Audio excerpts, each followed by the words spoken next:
एक इंसान को ज़िंदगी में वो सुकून चाहिए जो आपने वर्ड किया, राइट? तो अपनी डेली रूटीन लाइफ में ऐसी क्या कुछ एक्टिविटीज़ या प्रोसेस करे जिससे वो एक अल्टीमेट लेवल की हैप्पीनेस और एक बेहतरीन सुकून वाली ज़िंदगी जी सके? ब्रेन वाकई बहुत चालू चीज़ है। ये एग्जैक्टली अपने पास कुछ स्टोर नहीं करके रखता है। वो क्या करता है, आपकी बॉडी के अंदर जो 80 बिलियन सेल्स है ना, बचपन से फीमेल एनर्जी है। किसी के अस्तित्व पे सवाल आया, किसी की एनर्जी पे सवाल आया, तो वो क्या करेगी? फाइट ही तो करेगी। पॉइंट ये आपका कहने का मतलब कि डीप ब्रीथ करें, लंबी गहरी सांस लें और नेवल तक जाए, नाभि तक जाए। वो करने से हमारे अंदर अग्नि तत्व प्रज्वलित होगा, या हमारे कह लीजिए चक्रास बैलेंस होंगे, जिसकी वजह से इमोशनल बैलेंसिंग यहाँ से आती है। सबसे बेस्ट तरीका, आप नॉर्मली अगर अपने इमोशंस को बैलेंस करना चाहते हैं, क्वांटम फिजिक्स क्या है? वो फ्रीक्वेंसी ही तो है कि जो चीज हमसे जा रही है वो लौट कर आएगी। हम यहाँ पृथ्वी और आकाश के तत्व के बीच में खड़े हैं, आज यहाँ पे स्टेबलाइज्ड हैं, तो इसके पीछे भी वो पृथ्वी और आकाश का तत्व है जिसने हमें बांध कर रखा है। आपके जीवन में जो आप मैनिफेस्ट करने के लिए लाखों ऐसी टेक्निक्स यूज कर रहे हैं जिसमें मैनिफेस्ट करना चाहते हैं, उन लाखों से ज्यादा प्रभावशाली आपके लिए ये 111 या 108 सांसें हैं जो भैरव तंत्र में बताई। दोस्तों, आज हम सबकी ज़िंदगी ना बहुत भाग दौड़ भरी वाली है। मतलब आपाधापी में सुबह उठने से लेकर रात को सोने तक दिमाग में इतनी सारी चीज़ें चल रही होती हैं। प्रेजेंट की काम की जिम्मेदारी, फ्यूचर की जिम्मेदारियां, फ्यूचर में क्या होगा, बड़ी अनसर्टनिटी है, और पास्ट के बहुत सारे bad memories, bad experiences, trauma. तो कुल मिला के कहीं ना कहीं अगर आपकी एनर्जी लेवल डाउन है और आप इमोशनली ड्रेन्ड आउट लग रहे हैं, मतलब समझ में नहीं आ रहा है। कई बार कुछ ऐसी सिचुएशंस में देखता हूँ कि आपकी ज़िंदगी में हेल्थ है, आपके पास पैसे भी खूब सारे हैं, एक अच्छा खासा कैरियर भी सेट है, लेकिन ज़िंदगी में कहीं ना कहीं आप सुकून की तलाश कर रहे हैं। वो एक हैप्पीनेस, वो पीसफुलनेस शायद आपको नहीं मिल रही है। तो अगर आप ऐसी कुछ चीज़ों की तलाश कर रहे हैं तो आज का पॉडकास्ट आपके लिए बहुत खास होने वाला है, क्योंकि आज के इस पॉडकास्ट में हम इन्हीं सब चीज़ों पे बात करेंगे। और जनरली हम अभी जो भी आप मेथड करते हैं, जैसे आपने फिजिकल एक्टिविटी कर ली, अच्छा खाना खा लिया, बाहर की फिजिकल चीज़ों पे जब आप तक काम करेंगे तब तक आपको टेम्पररी रिजल्ट मिलेंगे। लेकिन अगर रियल मायने में लॉन्ग टर्म रिजल्ट आपको चाहिए तो आपको अपने एनर्जी लेवल पे काम करना पड़ेगा, आपके डीपर लेवल पे काम करना पड़ेगा। तो ये एक बहुत ही गहरा और डीपर लेवल का सब्जेक्ट है, एक हीलिंग साइंस है जिसको आपको समझने की ज़रूरत है। तो अगर आप इस चैनल पर पहली बार हैं तो फटाफट इस चैनल को सब्सक्राइब कर लें और नोटिफिकेशन बिल को हिट कर दें, सो दैट आपको जो भी नए अपडेट्स होंगे, पॉडकास्ट होंगे, वो आपको टाइम पर मिलते रहें। और डायरी पेन लेके ज़रूर बैठिएगा, क्योंकि मैं हमेशा मानता हूँ कि सिर्फ इन्फॉर्मेशन लेने से ज़िंदगी नहीं बदलेगी जब तक आप उस इन्फॉर्मेशन को अप्लाई नहीं करेंगे। तो मुझे कमेंट में ज़रूर बताइएगा इस पॉडकास्ट से आपने क्या टॉप 3 लर्निंग ली, और वो कौन सी टेक्निक है जो आप अपनी रियल लाइफ में अप्लाई करने वाले हैं। 21 दिन बाद आप दोबारा आना और आप मुझे रिप्लाई करना कि आपने इस टेक्निक को अप्लाई करके आपकी ज़िंदगी में क्या ट्रांसफॉर्मेशन आया। सो मैं आपके बीच इन्वाइट करने जा रहा हूँ इंडिया के जाने माने NLP coach, tarot card reader और बहुत ही अच्छे प्यारे हीलर हैं, जिन्होंने बहुत लोगों की लाइफ में मतलब असाध्य बीमारियों को, बहुत सारी क्रॉनिक कंडीशन को ठीक किया हुआ है। शताक्षी मैम, आपका बहुत बहुत स्वागत है आज हमारे इस पॉडकास्ट पे। और आपसे जब मैं डिस्कस कर रहा था तो बड़ा अच्छा लगा मुझे, क्योंकि आप जिस तरह से लोगों को हील कर रहे हैं, ये आज के समय की सबसे बड़ी रिक्वायरमेंट है। क्योंकि कहीं ना कहीं लोगों की लाइफ में बहुत सारे पुराने इमोशनल ट्रॉमाज हैं, बहुत सारी पास्ट की बैड मेमोरीज हैं, जो बैगेज लेके घूम रहे होते। तो वो लाइफ में एक वो हैप्पीनेस, वो ब्लिस चाहिए, वो कहीं ना कहीं नहीं मिल पा रहा होता। तो जैसे कि हम इलाज करवाते हैं, एलोपैथी, आयुर्वेदा, तमाम तरह की मॉडलिटी होती हैं, राइट? तो आप जो हीलिंग देते हैं लोगों के लिए, अपने क्लाइंट्स के लिए, तो क्या मॉडलिटी आप यूज़ कर रहे होते हैं? किस तरीके से आपने मदद करते हैं उनकी इमोशनल हीलिंग में? सबसे पहले तो अनूप सर, आपको बहुत बहुत शुक्रिया कि थैंक यू। आपने मुझे इनवाइट किया। और मैं आपकी फ्रीक्वेंसी ऐसी है कि वो हीलिंग जो वर्ड आपने बोला है ना, वो आपके आने से ऑलरेडी एनवायरनमेंट में फैल चुकी है। होते हैं ना, थैंक कहते यू। हैं किसी के ऑरा के आने से एक इमोशंस अपने आप ही इनबिल्ट फ्रिक्वेंसी बढ़ा लेते हैं। जी। अब आपका जो सवाल है कि मैं क्या टेक्निक्स यूज़ करती हूँ, जी। तो एग्जैक्टली मैं NLP का यूज़ करती हूँ। ओके। ठीक है। कई बार सिर्फ NLP नहीं यूज़ करती हूँ, क्योंकि मेरा ऐसा मानना है कि NLP को लोग ऐसे न्यूरो लिंग्विस्टिक प्रोग्रामिंग होती है सर, ये ब्रेन प्रोग्रामिंग पे आधारित है। लेकिन मेरा ऐसा मानना है कि हम सिर्फ ब्रेन प्रोग्राम के आधार पर नहीं कर सकते हैं या नहीं करते हैं। एग्जैक्टली हमारे अंदर की जो एक एनर्जी सेंटर्स हैं, जिनको हम चक्रास बोलते हैं, जो स्पिरिचुअलिटी से कनेक्ट है, जो स्वर विज्ञान में बहुत अच्छे से दिया गया है, लाइक इंगला पिंगला सुषुप्ना नाड़ी के साथ जुड़ा हुआ, इन सब को की एक समग्र कहीं ना कहीं आधारशिला है जो आपको हील करने में हेल्प करती है। तो NLP आपको जैसे कि पास्ट की मेमोरी आपने बोला, पास्ट के बैगेजेस बोले, तो कूड़ा साफ करने वाला काम एनएलपी करता है। ओके। ठीक है। आप कोई भी और हीलिंग मोडालिटी करेंगे तो आपको कूड़ा साफ नहीं कर पाता है। ठीक ओके। है। वो आपकी फ्रिक्वेंसी बढ़ाता है जिससे आप नेगेटिव इमोशन से बाहर आ जाते हैं। राइट। लेकिन अगर आपको फुल ऑन फाइनल एक चाहिए कि मैं अपने पुरानी लाइफ के छोड़ करके एक ट्रांसफॉर्मेशन लाइफ चाहिए, तो वहाँ पे आपको अपने लाइफ में ये जो बैगेज यहाँ पे और यहाँ पे आपने स्टोर किया है, इसको एग्जैक्टली अपनी लाइफ से बाहर निकालना होता है। अब ये जो यहाँ यहाँ और यहाँ बोला, तो हम इमोशंस को 3 तरीके से स्टोर करते हैं। ओके। एक ब्रेन के थ्रू, एक हम्म। इमोशंस के थ्रू, और तीसरा हम अपनी एनर्जी के थ्रू यूज़ करते हैं। ओके। ठीक है। तो बेसिकली मैं उस जगह पे लोगों से जब जैसे 1 टू 1 मैं चाहे मैं वैसे लूँ, ग्रुप वाइज लूँ या मैं इंडिविजुअल लूँ, इन दोनों ही प्रोसेस में सर मैं इन अपने मेरे साथ कनेक्ट जो भी होता है उसको मैं अपना 15 मिनट का समय ज़रूर देती हूँ। ओके। ठीक है। अगर क्योंकि मेरा अल्टीमेटली जो एक गोल है वो ये है कि मेरे पास कोई व्यक्ति आए तो उसके पास जाने से पहले वो बैगेज ख़त्म हो जाए। क्या बात है। तो आपने ये 3 जगह बताई, माइंड बताया, हार्ट बताया, और हमारा शायद गट, राइट, या इसे हम सहस्त्रार, सॉरी, मणिपुर चक्रा बोलते हैं। तो इन तीनों चक्रास की अगर हमें बैगेजेस को या इमोशनल ब्लॉकेज को क्लीन करना है तो कैसे करेंगे, मेंटल और ये तीनों जगह की? जी। जैसे देखिए सर, मैं एक प्रोग्राम चलाती हूँ जिसका नाम मैंने सुकून रखा है। क्या बात है। ठीक है। क्योंकि सब कुछ के बावजूद जब मैं किसी से कनेक्ट होती थी तो सारी कुछ बात करने के बाद वो कहता था मैम कुछ भी हो जाए पर अंदर सुकून फील नहीं होता है। तो यस। मैं इससे ना बड़ा कनेक्ट करने लगी, तो मैंने फिर उस प्रोग्राम का नाम ही सुकून रखा था। तो मैं वहाँ पे एग्जैक्टली पहले चक्रास पे काम नहीं करती, पहले उस इंसान को ही बताती हूँ कि तुम्हारी बॉडी कैसी है। ओके। ठीक है। क्योंकि मैं क्या करा रही हूँ वो मुझे पता है। ठीक है। वो रिसीव कर रहे हैं, वो कर रहे हैं अपने आप को, एक अलग चीज़ है। लेकिन अगर आपको ये पता चल जाए कि मेरे पास क्या चीज़ है जिसे मुझे निकालने की ज़रूरत है, तो जब मैं आपसे निकलवाऊंगी तो आप आसानी से निकाल देंगे ना उसे। करेक्ट, करेक्ट, ठीक है। रियलाइजेशन कराना बहुत ज़रूरी है। बहुत ज़रूरी है। तो जैसे आपके पास कोई भी पास्ट का इमोशंस है तो आपकी बॉडी उसको कहीं ना कहीं स्टोर करेगी ना। राइट। ठीक। तो वो सिर्फ यहाँ स्टोर नहीं कर रही, ये बहुत चालू चीज़ है। ब्रेन वाकई बहुत चालू चीज़ है। ये एग्जैक्टली अपने पास कुछ स्टोर नहीं करके रखता है। वो क्या करता है, आपकी बॉडी के अंदर जो 80 बिलियन सेल्स है ना, उनको सारे मैसेजेस या सारे पुरानी जो चीज़ें हैं वो भेज देता है। ओके। ठीक है। तो जैसे आपने कहा चक्रास के थ्रू कैसे ठीक कर सकते हैं, आपकी बॉडी का जो पोर्शन है ये जो कि सांसों से कनेक्टेड है या चक्रास से कनेक्टेड है या हम इसे कह लें कुंडली शक्ति से कनेक्टेड है, ये सभी एक दूसरे से मर्ज हैं, एक दूसरे से कनेक्टेड है। ठीक। आपने कहा कि इन स्टोरेज को कैसे बाहर निकालेंगे, तो आपके इमोशंस को स्टोर करने का बेसिकली जो सबसे बड़ा काम करता है वो आपका सैक्रल चक्र करता है। ओके। नाभि से नीचे जो चक्र ऑरेंज कलर का चक्र है, यहाँ आपकी सबसे ज़्यादा इमोशनल बैगेजेस होती है। ठीक है। ओके। हार्ट, लोग सोचते होंगे हार्ट पे होती है, हार्ट पे भी होती है, लेकिन पहले आपकी इमोशंस जो स्टोर होती है वो यहीं पर होती है। क्यों? क्योंकि ये इमोशनल बैगेजेस का सबसे बड़ा केंद्र बिंदु होता है। ये नारी तत्व को प्रेजेंट करता है क्योंकि ये शुक्र से कनेक्टेड है। ओके। अगर इसको ग्रहवादी से जोड़ दिया जाए तो ये शुक्र से कनेक्टेड है। चलिए उस तरफ नहीं भी जाते हैं तो भी जब आप कभी भी अपनी बॉडी के अंदर किसी नेगेटिव इमोशंस को सोचना शुरू करते हैं तो आपको कहीं ना कहीं ऐसे बहुत भारीपन, उलझन या पेन या डिस्कम्फर्ट होता है। डिस्कम्फर्ट होता है। ठीक है। राइट। तो या तो आपको कभी कभी आप कहते हैं ना हेडेक हो रहा है, मुझे यहाँ बहुत भारी लग रहा है, मुझे पेट में बहुत पैल्पिटेशन हो रही है। एग्जैक्टली ये जो आपके स्टोर होने की अलग अलग जगहें हैं, ये वात पित्त कफ के कारण होती है। ठीक है। तो अगर आपकी बॉडी कफ प्रधान है तो आपका इमोशंस यहाँ स्टोर होगा। अगर आपकी बॉडी पित्त प्रधान है तो आपको पेट संबंधी चैलेंजेस होंगे। अगर आपका कफ वात प्रधान है तो आपकी बॉडी के अंदर जो चैलेंजेस होंगे वो बॉडी में जैसे सर्वाइकल पेन हो जाना, जॉइंट्स पेन हो जाना, इस वजह से होता है। अब इसमें चक्रास का क्या रूल है? चक्रास, जब आप चक्रास करना शुरू करते हैं, चक्रास कैसे करना, सिंपली सर हमारे वैदिक शास्त्रों में बहुत अच्छे तरीके से बताया गया है कि आप सिंपली एक ओम की चैंटिंग भी करते हैं ना, लेकिन सही तरीके से करते हैं। ओके। ठीक।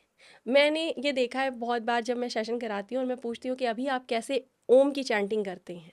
ठीक है। तो उनका जो प्रोसेस होता है वो हम जैसे करते आ रहे हैं नॉर्मली बैठ करके ओम ओम इस वे में। जबकि आप इस तरह ना करते हो, अपनी एनर्जी सेंटर से जुड़िए जैसे, तो आप ज़्यादा वात पित्त कफ तीनों को बैलेंस कर लेते हैं। कैसे? आपको पहले अपनी पूरी सांस पेट में भरनी है, ठीक है। जो आपका अग्नि तत्व है वो नाभि है, ठीक। जब आप अपनी सांसों में को नाभि में भर रहे हैं, यानी पेट में भर रहे हैं, और आ का साउंड निकाल रहे हैं, क्योंकि राइट, ओम हमारा ओ आ ओ म इन 3 अक्षरों से बना हुआ है, कॉम्बिनेशन है। ठीक है। तो आ का साउंड आपने नाभि से निकाला, ओ का साउंड आपने हार्ट चक्र से निकाला, और माँ का साउंड आपने थर्ड आई से निकाला। तो इससे क्या हुआ, वात भी सॉरी आपका पित्त, कफ और वात, ये तीनों बैलेंस होता है। क्या बात है, तो बहुत बड़ी इंटरेस्टिंग बात है। जैसे 2020 में जब वो आया था, पैंडेमिक का टाइम था, तब भी आपने देखा होगा ओम की चैंटिंग करने बहुत प्रसारित किया जा रहा था, राइट, लेकिन रिजल्ट लोगों को क्यों नहीं आ रहे थे? सही तरीके से नहीं कर रहे सही थे। तरीके से कोई नहीं कर रहा था, करेक्ट। ठीक है। तो वो बहुत इंपॉर्टेंट रोल है जी।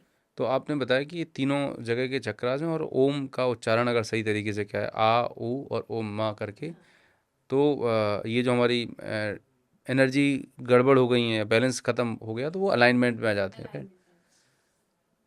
अब बात आती है कि फीमेल्स में कई बार देखा गया है कि उनको बहुत ज़्यादा इमोशनली बहुत डिस्टर्ब रहते हैं, राइट। ऐसा क्यों होता है, और वो अपने आप को कैसे इमोशनली मजबूत करें? मूड स्विंग्स हो रहे हैं, कभी खुशी कभी गम, मतलब बहुत फ्रिक्वेंट होते, इतने मेल में नहीं होते।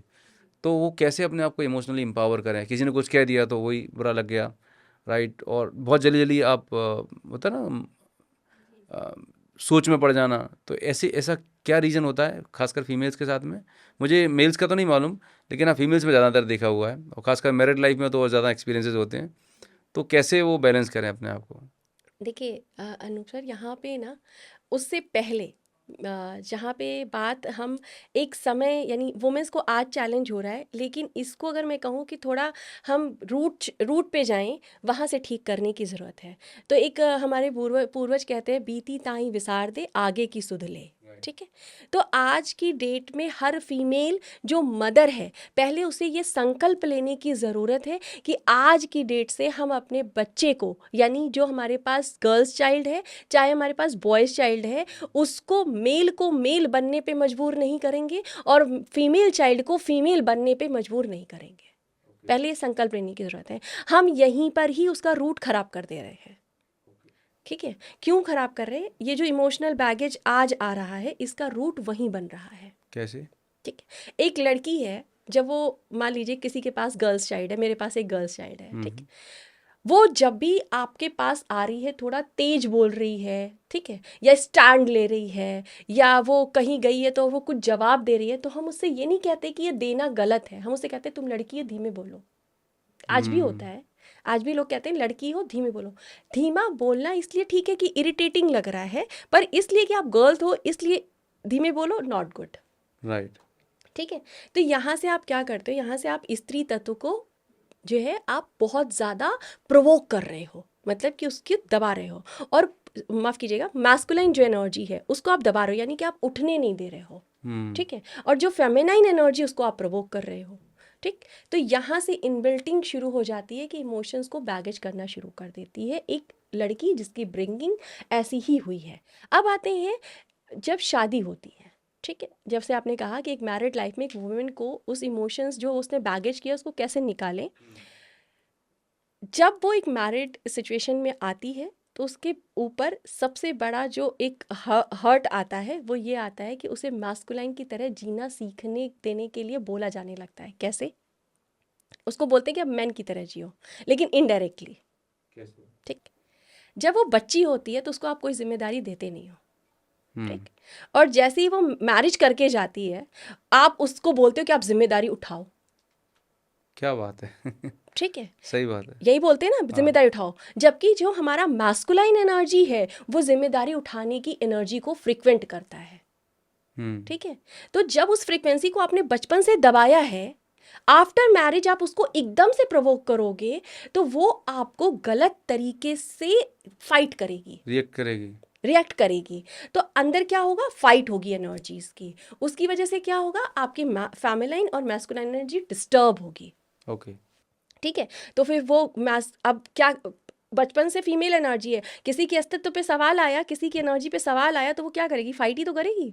जैसे अभी तक वजूद मेरा था, एकदम से कोई और आ गया तो थोड़ी दिक्कत होने लगती है ना, कि दिक्कत हो रही है, तो फीमेल एनर्जी को दिक्कत होने लगती है, तो वो क्या करती है, वो अपना अपना प्रोसेस बढ़ा देती है। तो जब भी कोई फीमेल यानी एनर्जी बढ़ेगी तो वो क्या करेगी, वो सॉफ्ट एनर्जी है, वो और ज़्यादा इमोशनल हो जाती है।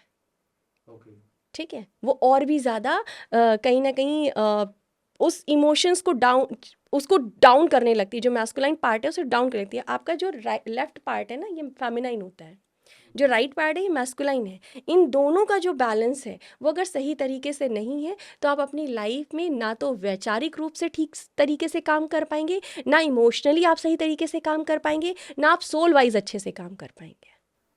अर्धनारीश्वर जो बोला जाता है, तो वही अर्धनारीश्वर जो कॉन्सेप्ट है। बोला जाता है सर, लिखा गया है हमारे यहाँ उसमें कि अच्छा। जो हमारा शिव सूर्योदय जो लिखा गया है उसमें बहुत अच्छे से लिखा गया है कि हम लोग बोलते हैं ना, नारीते यत नारीते तत्र देवता रमणते। ठीक है, नारी का मतलब स्त्री के शरीर से तो बिल्कुल नहीं कहा गया है। ओके। ठीक है, ये हमारा प्रिस्क्रिप्शन गलत है कि हमने यहाँ पे नारी को एक शरीर रूपी बांध दिया है।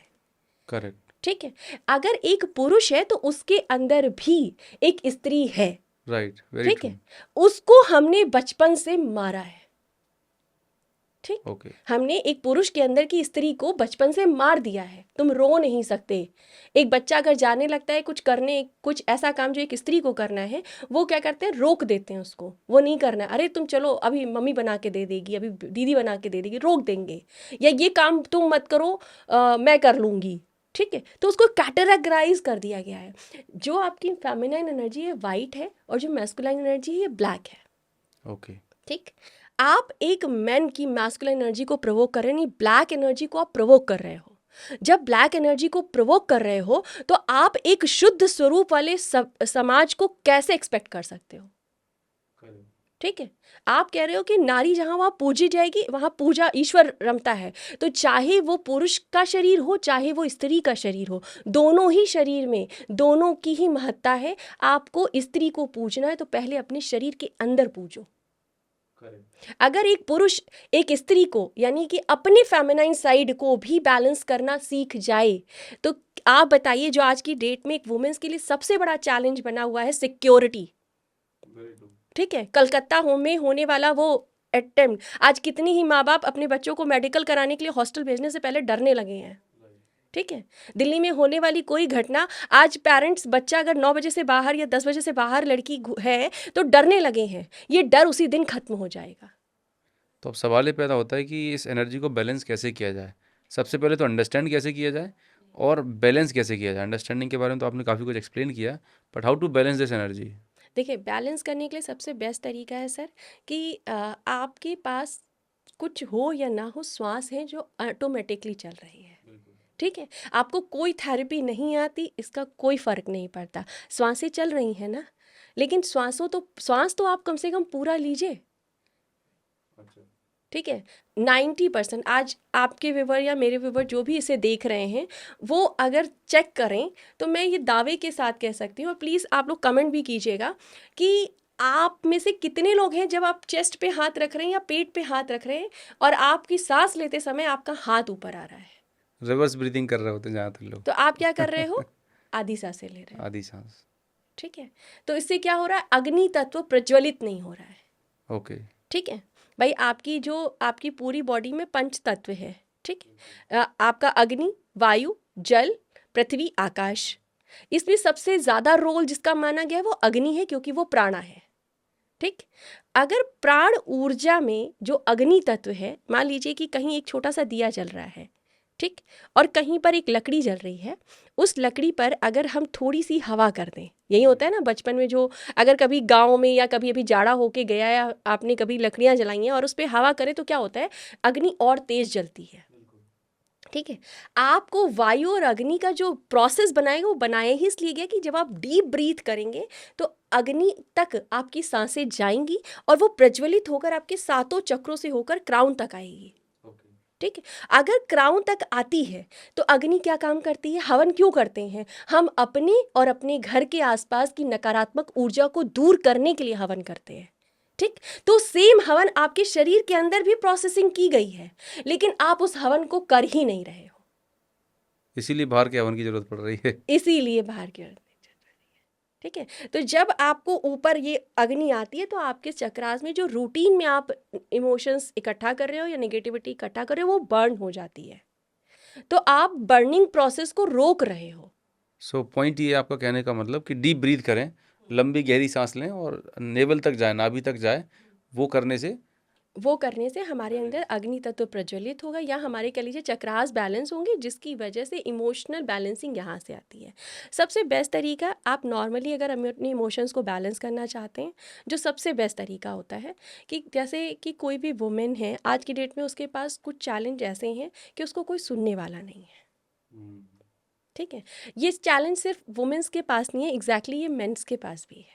ठीक, पर दोनों के बिहेव में बड़ा अंतर है। एक बुक है mass is man and Venus is women, बड़ी अच्छी बुक है सर।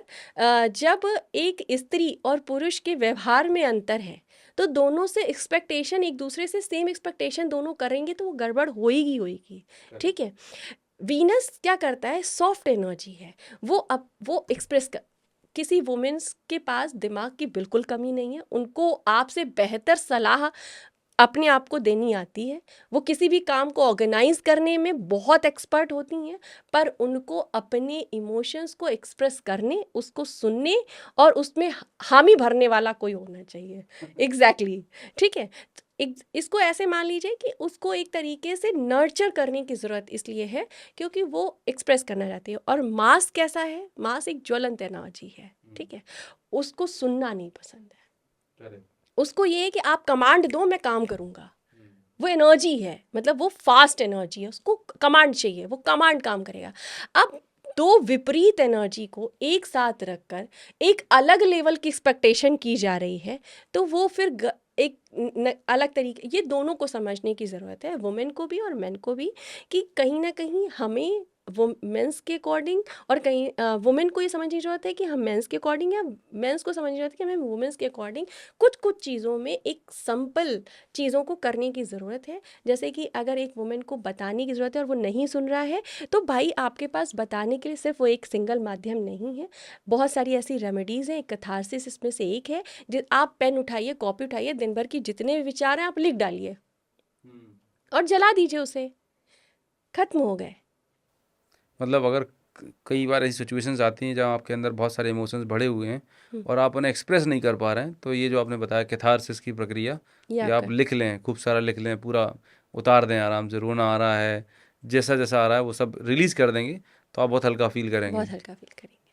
बहुत ही अमेजिंग। तो शताक्षी मैम, आपने बताया एनर्जीज़ के बारे में, चक्रास के बारे में। अब ऐसा कोई तरीका, ऐसा कोई मेथड है जिससे एक इंसान पता कर सके कि मेरी इमोशनल वेलबींग ठीक नहीं है, या मैं इमोशनली अभी बैलेंस नहीं हूँ, उनके बिहेवियर से, उनके पैटर्न से? Is there any way? Yes sir, 3 चीज़ें हैं, 3 सवाल अपने आप को सेल्फ क्वेश्चन करना है। अच्छा। ठीक है, पहली बात तो कि जो इंसान इस चीज़ में है वो इस जिसको इमोशंस इम्बैलेंसिंग हो रही है या चीज़ें, तो उसको रियलाइज़ नहीं होता है, खुद को रियलाइज़ नहीं होता है, पहली चीज़ ये है। और दूसरा ये कि एक्सेप्टेंस नहीं आती है।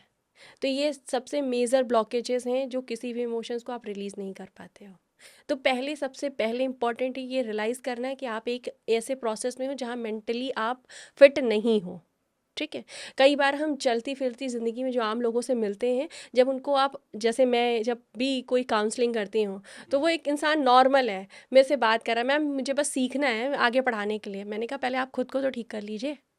ठीक है, मैं एक केस बताती हूँ छोटा सा सर, कि उसमें उन्होंने कहा कि पहले मैंने कहा कि आप खुद को ठीक कर लीजिए। तो जब वो आए मेरे पास, मेरे से बात करते, मैम मुझे कोई चैलेंज नहीं है, ओके, मेरे कोई इमोशंस नहीं आते, मुझे कुछ विजुअलाइज नहीं होता, मैं कुछ नहीं देखती। मैंने उनसे थोड़ी देर बात किया, मैंने कहा कि ठीक है कोई बात नहीं, आपको कुछ रियलाइज़ नहीं होता, इट इज़ ओके। फिर उन्होंने मेरे को कहा कि लेकिन नहीं, उन्होंने कहा कि मैम मैं जब सुबह उठती हूँ तब मैं बहुत बहुत एनर्जी से साथ उठती हूँ, लेकिन जैसे ही दोपहर होती है वैसे मुझे मेरी एनर्जी लेथार्जिक फील होती है। ठीक, तो एक छोटा सा प्रोसेस होता है जिसमें सर मैं लोगों को पुरानी पास्ट की इमेजेस दिखाती हूँ। आप बुरी हैं अच्छी दोनों में से कुछ भी इमेजेस देखिए, उन इमेजेस में अगर कुछ भी नेगेटिव एनर्जी है तो आपकी बॉडी उसे पॉप अप कर देती है। ठीक है, अगर आप याद करेंगे तो आपको वो पॉप अप कर देती है। तो किसी एक जगह दबाव होने लगता है आपकी बॉडी के अंदर, टिंगलिंग होने लगेगी, चुभन होने लगेगी, वो चेस्ट हो सकता है, पेट हो सकता है, नॉर्मली कोई भी जगह हो सकती है। ठीक है, जब ऐसा प्रोसेस होता है तो उस जगह पे जिस जगह भी पेन हो रहा है उससे रिलेटेड उसके पास इमोशंस होते हैं। तो उन्होंने कहा कि मुझे पेट में बहुत हैवी, मैम ये मेडिटेशन करते समय मुझे बहुत हैवीनेस लग रही थी मेरे पेट में। मैंने उनसे सिर्फ एक सिंगल सवाल पूछा कि आपके आपके हस्बैंड के साथ में जो रिलेशनशिप है वो इमोशनली अच्छे हैं? ठीक है, तो जैसे कई बार भाई ये एक बहुत नॉर्मल बात है और इसकी ड्यू टू रिस्पेक्ट बहुत गहराई में नहीं भी जाना चाहिए। तो उनसे मैंने कहा मैं आपसे पर्सनली बात करूँगी क्योंकि ये सेशन इंडिविजुअल हो रहा था, मतलब ग्रुप में हो रहा था। तो मैंने उनसे इंडिविजुअली जब बात करी तो तब उन्होंने एक्सेप्ट करा उस जगह पे, जब मैंने उनको डीपेस्ट वे में उनके बिना कहे ये बोला कि आपके हस्बैंड के साथ रिलेशनशिप क्यों, क्योंकि पेट में अगर ये चैलेंज हुआ और आपके नाभि के आसपास है, इसका मतलब है कि आपका सैक्रल चक्र में एनर्जी स्टोर है। ठीक है, आपके पास दो तरह की रिलेशनशिप गड़बड़ होते हैं, एक या तो आपके पार्टनर के साथ होते हैं या तो आपके शिबलिंग, आपके दादी नानी काका चाचा चाची वॉट जो अदर रिलेशनशिप्स हैं। ठीक है, अदर के साथ रिलेशनशिप ब्लॉकेज आ रहे हैं, इट मीन्स हार्ट चक्र ब्लॉक है। ठीक है, अगर आपके रिलेशनशिप आपके पार्टनर के साथ अच्छे नहीं है तो इट मीन्स आपका सैक्रल चक्र ब्लॉक है। तो अगर सैक्रल चक्र ब्लॉक है तो गैस मतलब डाइजेशन प्रॉब्लम, पेट से संबंधी बीमारियां, ये सारे इश्यूज रहते होंगे। एक लेडी है तो उसको यूट्रस में प्रॉब्लम ज़रूर होगी। ठीक है, या उसके जो साइकिल होती हैं वो डिस्टर्ब होगी। ठीक है, या साइकिल के टाइम में पेन बहुत होगा। ठीक है, ये सिचुएशन अगर आ रही है तो इट मीन्स कि उस वुमेन को सैक्रल चक्र में दिक्कत है और उसके अपने हस्बैंड के साथ में जो रिलेशनशिप है उसमें कहीं ना कहीं छोटा या बड़ा चैलेंज है। इसको ठीक करने का सबसे अच्छा तरीका जो मैं हमेशा कहती हूँ, कुछ नहीं करना, किसी भी देवी को आप ले लीजिए जिनके प्रति आपकी श्रद्धा हो, उनको 2 मिनट चैंट कीजिए, सैक्रल चक्र पे ध्यान लगाइए। अगले 10 से 11 दिन के अंदर आप महसूस करेंगे कि आप उस एनर्जी से बाहर आ चुके हैं और बहुत बेहतर तरीके से अपनी लाइफ को लीड कर रहे हैं। बहुत ही अच्छी बात है। तो कुल मिला के मैं ये समझ पा रहा हूँ कि हमारी लाइफ की बहुत सारी चीज़ें मैं आप देखें जो भी है वो कहीं ना कहीं एनर्जीज और फ्रिक्वेंसी का ही कॉम्बिनेशन है। सारे चक्रास जो आप बात कर रहे हैं एनर्जीज, तो यहाँ पर एक मॉडलिटी का नाम सुना है रेकी। तो बेसिकली रेकी पद्धति है क्या, मतलब इसके ओरिजिन क्या हुआ और ये कितनी इफ़ेक्टिव है रेकी हीलिंग? सर जो मैंने अपनी लाइफ में सबसे पहले जिससे कनेक्ट किया था, क्योंकि मैं खुद भी एक सीवियर डिप्रेशन में रही हूँ और मुझे लगता है कि आज की डेट में जितने भी हीलर हैं वो ऑलरेडी यूनिवर्स के द्वारा एक ऐसे चैलेंज में डाले जाते हैं जो ये समझ सकें कि एग्जैक्टली इस पेन को कैसे महसूस किया जाता है या क्या इसकी वो है और कैसे इसको ठीक करना है। ठीक, तो मैंने अब सबसे पहले सीखा था रेकी। ठीक, रेकी वाकई बहुत इफेक्टिव है। क्यों इफेक्टिव है? एग्जैक्टली ये आपके अंदर ही मौजूद है। ठीक है, ये कॉस्मिक एनर्जी है, प्राण ऊर्जा है जो आपके अंदर ही है। बस आपने जो बचपन से और अब तक जो भी आपकी लाइफ है उस मेटलिस्टिक दुनिया में फंसने के कारण आपने उस ऊर्जा को ब्लॉकेजेस दे दे के दबा दिया है। राइट। अगर आप फील करना चाहते हैं कि कहाँ है हमारी वो एनर्जी, जो रेखी एनर्जी, वो कहाँ है आपके सर, ये चक्रास ना सिर्फ यहाँ होते हैं बल्कि आपके हाथों में भी चक्रास होते हैं। आपकी हर उंगली के अंदर भी चक्रास की फ्रिक्वेंसी होती है। ठीक है, आप कुछ मत कीजिए, इनको सिर्फ दबा दीजिए। ठीक है, दबाने के बाद जब आप इसको जोर से प्रेस करते हैं और धीरे धीरे से दूर और पास ले जाते हैं तो आपको बीच में एक वाइब्रेशन फील होती है। होता है, बिल्कुल होता है ना। हाँ। ये जो वाइब्रेशन है ये वही कॉस्मिक एनर्जी है जिसको हम रेकी कहते हैं। ओके। ठीक है, रेकी क्या है? रेकी जापानीज वर्ड है। रेकी जो रखा गया वो जापानीज वर्ड है। एग्जैक्टली इसका मीनिंग है यूनिवर्सल कॉस्मिक प्राण ऊर्जा या यूनिवर्सल फोर्स एनर्जी जो आपकी बॉडी के अंदर मौजूद है, इन चक्रास के साथ कनेक्टेड है। और इन चक्रास के कनेक्ट होने के कारण, चूंकि जैसे आप इस कॉस्मिक, ये गुरु शिष्य पद्धति पर आधारित है। एक गुरु अपने शिष्य पर ट्रांसफ़र करता है या एक कह लीजिए शक्तिपात करता है, उसके थ्रू होता है और बहुत ही बेहतर वे में आपको अपने चक्रास को क्लीन, चार्ज और एक्टिवेट करने में हेल्प करता है। रेकी सर आज एक रिसर्च, मतलब इंडिया का तो नहीं पर अमेरिका में आज हॉस्पिटल में जब एक बहुत बड़ी बीमारी है, मैं उसका नाम नहीं लेती, जनरली कैंसर आप कह सकते हैं, ठीक है। मुझे बोलना होता तो मैं उसे राम प्यारी दुलारी या कुछ भी और नाम दे देती हूँ अगर कोई आता है ऐसा, तो क्योंकि नाम में एक फ्रिक्वेंसी होती है, ठीक है। तो उन हॉस्पिटल में किसी के कीमो करने से पहले वो रेकी के वो रखे जाते हैं, एक्सपर्टीज रखे जाते हैं। कीमो करने से पहले उनको रेकी दी जाती है। उससे रिजल्ट ये आया कि जो लोग रेकी करने के बाद कीमो ले रहे हैं उनको अपनी बॉडी में पेन का लेवल उस लेवल पर फील नहीं हुआ और उनको वो कीमो एग्जैक्टली उनके शरीर पर लगना शुरू हो जाता है। कई बार हम कीमो करते हैं तभी में हमको ये सुनाई देता है ना कि ये बॉडी रिएक्ट नहीं कर रही है, तो बॉडी आपको उसको रिएक्ट करना शुरू कर देती है। क्यों? क्योंकि आपकी बॉडी के अंदर जो ये चक्रास है उनकी जो फ्रिक्वेंसी है वो फ्रिक्वेंसी आपकी बॉडी को अलाउ करती है टू रिसीव हीलिंग, ठीक है। तो ये बहुत ही बेटर है ना। सिर्फ मैंने मैं ये कहूँगी कि सर कि के साथ मैंने रेकी कई गुरुओं से सीखा है, तो जो जिनसे मैंने सेकंड टाइम सीखा था उनसे मैंने 1-to-1 सीखा था, and she is also cancer patient. वो खुद एक कैंसर पेशेंट है। अभी वो नहीं सिखाती हैं और मेरा उनसे कांटेक्ट नहीं है अभी प्रेजेंट मोमेंट, क्योंकि काफ़ी टाइम हो गया।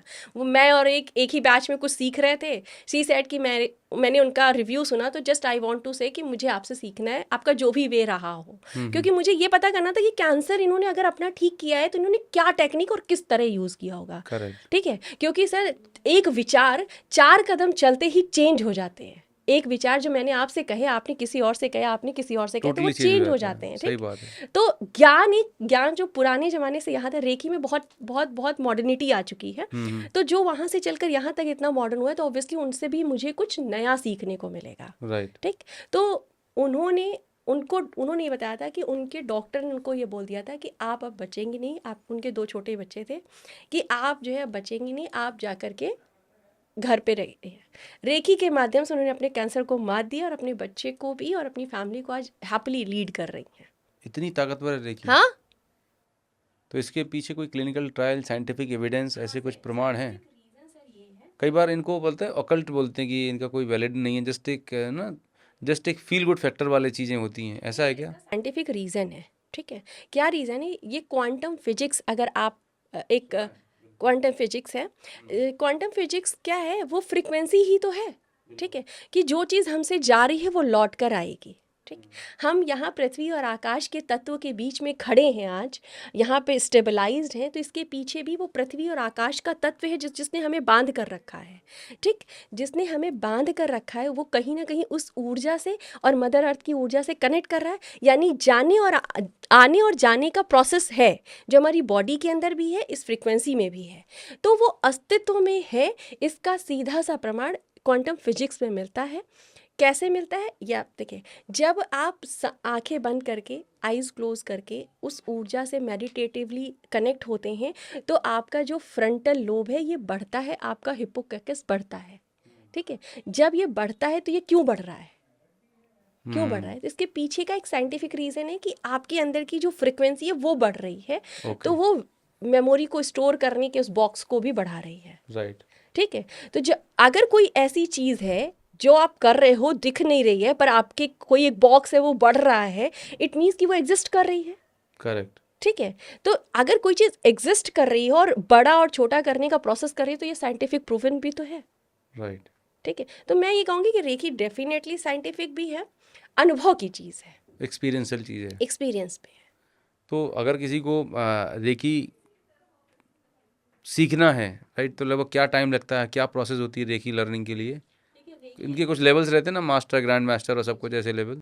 रेकी 5 लेवल पर है सर, 1 to 5 होता है, जिसमें आप फर्स्ट लेवल पे हाथ टचिंग से चीज़ों को करते हैं, हाथ की फ्रिक्वेंसी से करते हैं।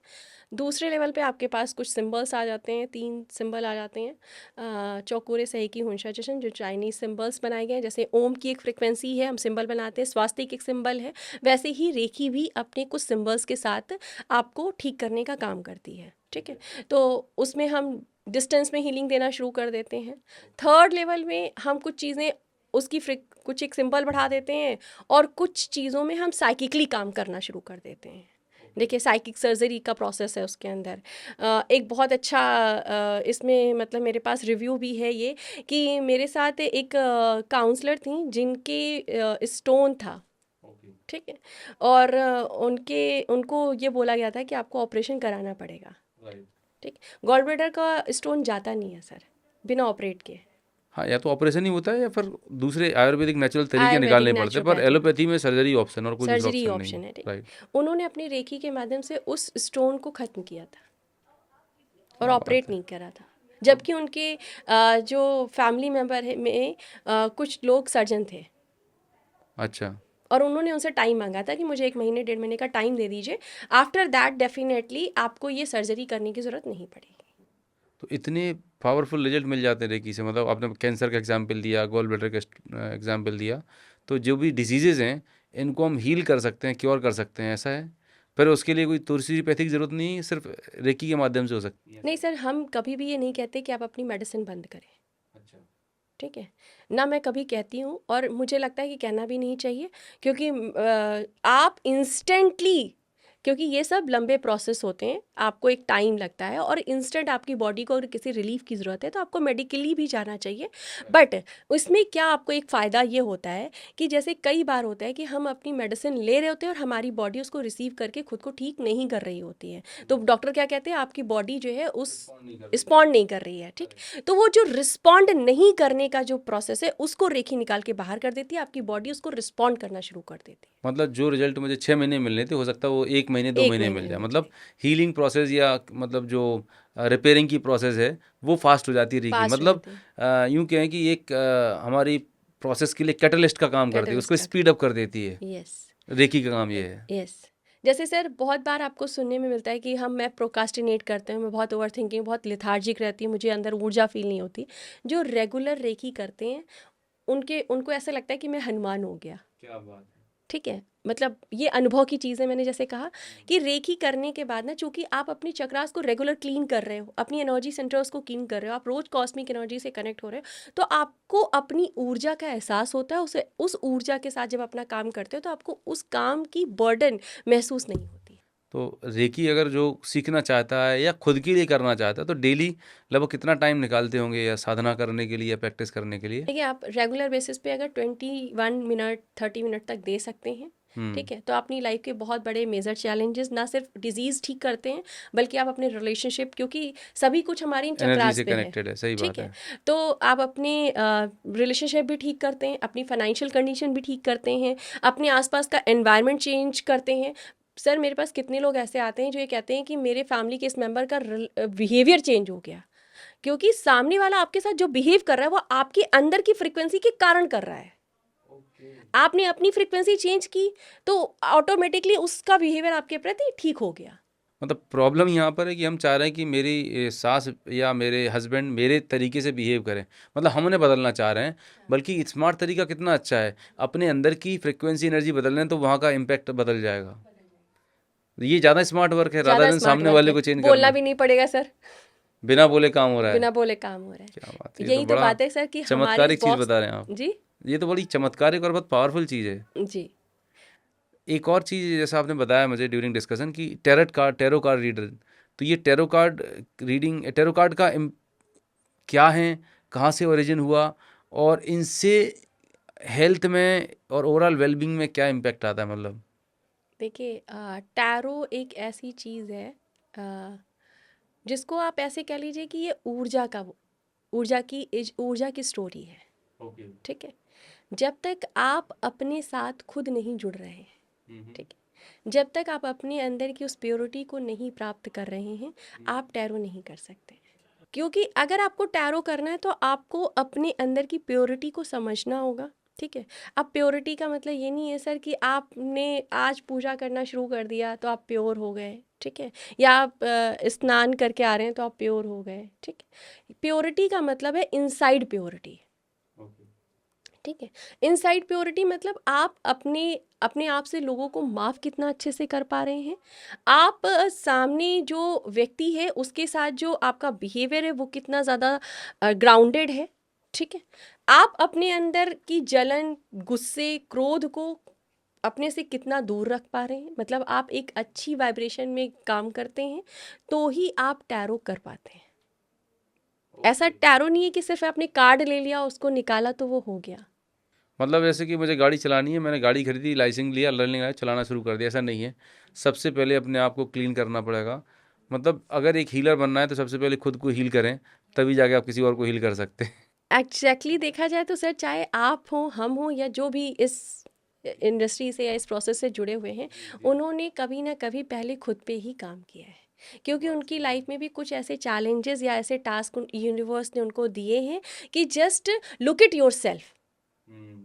ठीक है, एक कॉल वहाँ से आती है और ये बचपन से आती है। अगर आप भी अपने बचपन से जाएं और महसूस करें कि आज आप साधना कर रहे हैं या कभी भी आपने डीपेस्ट लेवल पे साधना करी है, तो आप देखेंगे कि बचपन से ये कॉल आपको आ रही थी, लेकिन आप ही कहीं ना कहीं इसको डिनायल मोड पर डाल रहे थे। हाँ, फिर एक टाइम ऐसा आता है कि जब वो रास्ता बनता जाता है और आप उस मोड पे आ जाते हैं, पर वो अंदर इनबिल्ट रहता है, आपके अंदर वो कैरेक्टर में रहता ही रहता है। वो बात सही है। मैं भी अगर अपनी बात करूँ तो जब मैंने अपना करियर स्टार्ट किया था तो फार्मा में था, फिर हेल्थ एंड वेलनेस में गया और फिर आज जाके मैं डायबिटीज़ रिवर्सल पे काम कर रहा हूँ। शुरू से था कि मुझे डॉक्टर बनना है, लोगों की मदद करना है। तो जब मैं बैक कनेक्ट करता हूँ डॉट, तो समझ में आता है कि हाँ, परमात्मा ने ये लंबा चक्कर लगाया, लेकिन right now I am at the right place. Right. तो वो, मतलब मुझे ऐसा लगता है कि अगर आप आज हीलर नहीं बने, जी। आज हेल्पिंग नहीं काम कर रहे हैं, ये फ्रिक्वेंसी बचपन से होती है। ठीक है, आप किसी के आसपास भी रहते होंगे ना, तो उस जगह के जो लोग दुखी रहते होंगे या जो ऐसे रहते होंगे, उनको अपनी एनर्जी में चेंज फील होता होगा, लेकिन उस समय अवेयरनेस नहीं थी। हाँ, अवेयरनेस नहीं थी। अब इवॉल्व हो गए हैं, अवेयर हो गए हैं, तो चीज़ें समझ में आने लगी हैं, नोटिस में आने लगी हैं। पहले नोटिस नहीं होता था। Very true, very true. Sakshi ma'am, आपने काफ़ी सारी चीज़ों के बारे में बताया, हीलिंग के बारे में, इमोशंस के बारे में, वुमेन हेल्थ के बारे में। मैं चाहूँगा कि आप, मतलब एक इंसान को ज़िंदगी में वो सुकून चाहिए जो आपने वर्ड किया, राइट? तो अपनी डेली रूटीन लाइफ में ऐसी क्या कुछ एक्टिविटीज़ या प्रोसेस करे जिससे वो एक अल्टीमेट लेवल की हैप्पीनेस और एक बेहतरीन सुकून वाली ज़िंदगी जी सके? देखिए सर, सुकून वर्ड बड़ा ऐसे बहुत कम छोटे वर्ड में आ रहा है, पर इसकी मीनिंग बहुत डीप है। ठीक है, सुकून कहाँ चाहिए? सुकून आपको रिश्तों में चाहिए, सुकून वहाँ चाहिए जब आप बच्चों के साथ में हैं, सुकून आपको तब भी चाहिए जब आपकी आंखें खुलें और एक खूबसूरत इमेज, खूबसूरत चीज़ें हों आपके आसपास। ये तभी पॉसिबल है जब आपके इस बॉक्स के अंदर वो सुकून वाले पैटर्न होंगे। ठीक है, पास्ट की कुछ चीज़ें अगर आपके पास स्टोर हैं और वो गंदगी आपने साफ़ नहीं की हुई है, तो आप यहाँ से सुकून नहीं रिसीव कर सकते हैं। ठीक है, एग्जैक्टली देखा जाए, मेरे पास कई बार काउंसलिंग में जब लोग रहते हैं तो उनके पास फाइनेंशियल कंडीशन अच्छी होती है, रिलेशनशिप अच्छे होते हैं, सब कुछ बेहतर होता है, बट दे सेड दैट कि मैम सब कुछ है, पता नहीं अंदर से मुझे खाली खाली लगता है। Yes. I am not feeling good, I am not feeling सुकून वाला। हाँ, ठीक है, तो मुझे वो सुकून मैम कैसे मिलेगा? करेक्ट। ठीक है, तो मैंने कहा आपने अपने पति के साथ 100% दिया, आपने अपने बच्चों के साथ 100% दिया, आपने सोशली 100% दिया, क्या आज आपने अब तक कभी अपने आप को 100% दिया है? हम दुनिया में सबसे अपने रिश्ते बनाते हैं, पर अपने आप से रिश्ता बनाना भूल जाते हैं। Very true.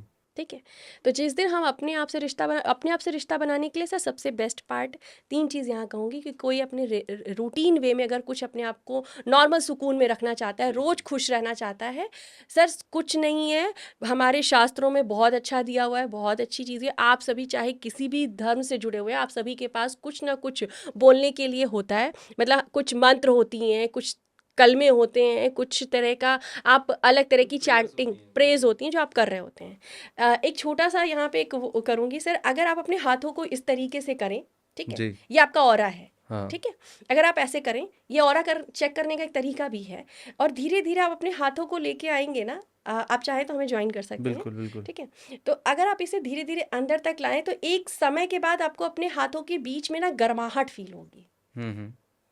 ठीक है, जिस एरिया पे गर्माहट फील हो रही है, इतनी दूर आपका ऑरा फ्रिक्वेंट कर रहा है। ओके। ठीक, अब आप 5 बार कोई भी एक ऐसा मंत्र या ऐसी चीज़, ऐसा नाम लीजिए जिसको आप रेगुलर लेते हैं। ओके। ठीक है।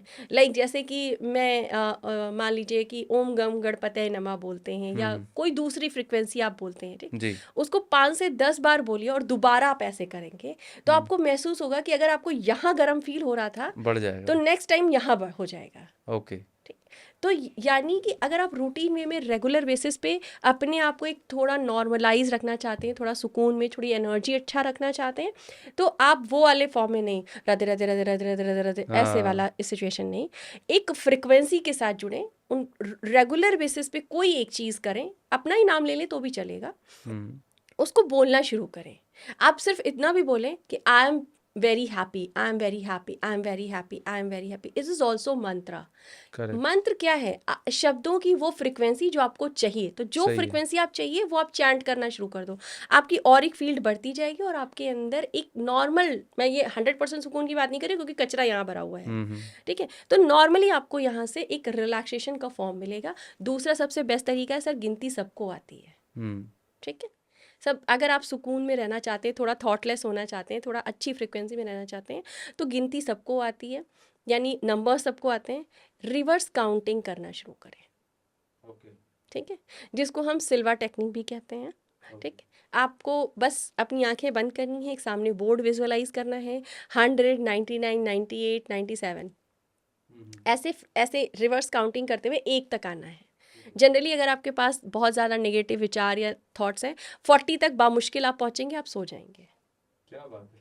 अगर आपको नींद का प्रोसेस नहीं है तो आप ये करना शुरू कीजिए, आपको नींद आ जाएगी, ठीक। जैसे जैसे आपकी नेगेटिव एनर्जी क्योंकि ये प्रोसेस करने से आपकी नेगेटिव एनर्जी भी रिलीज होती है, जैसे जैसे नेगेटिव एनर्जी रिलीज होगी उतनी जल्दी उतनी दूर तक आप पहुंच पाएंगे, यानी एक समय ऐसा होगा जब आप 1 नंबर पर भी पहुंच पाएंगे, ठीक। जब आप 1 नंबर पर पहुंच गए तो उस समय अपने आपका ब्रेन जो है कमांड लेने को रेडी हो जाता है। तो आप अपने आप को बोलिए कि जब मैं 3 पर पहुंचूंगा, यानी कि आपने रिवर्स कर लिया, वापस से एक सीक्वेंस में करेंगे, तो 1 2 3, अब मैं 3 पर पहुंचूंगा तो मेरा ब्रेन पूरी तरीके से रिलैक्स होगा, थॉटलेस होगा, सुकून में होगा, ठीक। और फिर बोलिए 1 2 3, अब मेरा ब्रेन सुकून में है, जब मैं 5 में पहुंचूंगी तो मैं पूरी तरीके से सुकून भरी लाइफ जी रही होंगी। तो ये क्या किया, इनडायरेक्टली आपने अपने ब्रेन को कॉन्कर किया है, अपने ब्रेन को एक कमांड दिया है जहाँ से उसने उस चीज़ को रिसीव किया। ये एक सिंपल रेमेडी है जो नॉर्मल लाइफ में भी आप यूज़ करके अपनी लाइफ को एक शांति सुकून भरा कर सकते हैं, क्योंकि इससे क्या होगा, आपके ब्रेन थॉटलेस होना शुरू हो जाएगा। Okay, great. डीप ब्रीदिंग भी कहीं ना कहीं एक हेल्प कर सकता है लोगों को। जी बिल्कुल, डीप ब्रीथिंग तो सर पूरा हमारा जितना भी हीलिंग प्रोसेस है वो ब्रीथ पे ही आधारित डिपेंडेंट है। है, मतलब करेक्ट। ब्रीथ पे ही उसकी आधारशिला है, नींव है।